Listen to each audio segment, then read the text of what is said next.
8 फरवरी election के लिए कागजात नामजदगी का सिलसिला जारी है और नवाज शरीफ, आसिफ जरदारी और बानी पीटीआई समेत दीगर सियासतदानों ने अपने अपने हलकों से कागजात जमा करवा दिए हैं।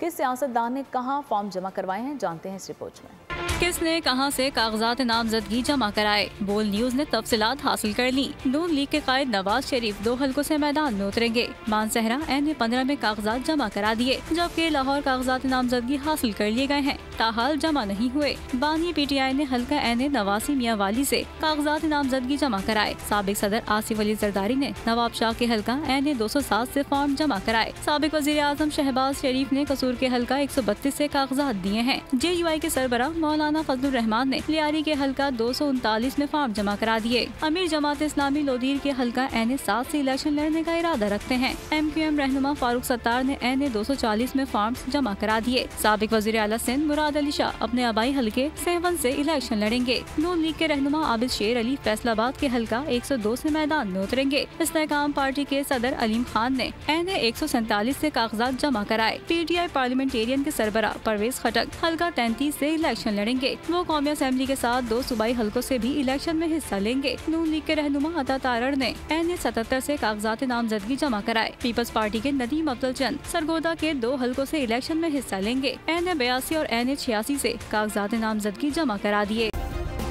सब्सक्राइब करें और बेल दबाएं ताकि कोई खबर रह न जाए।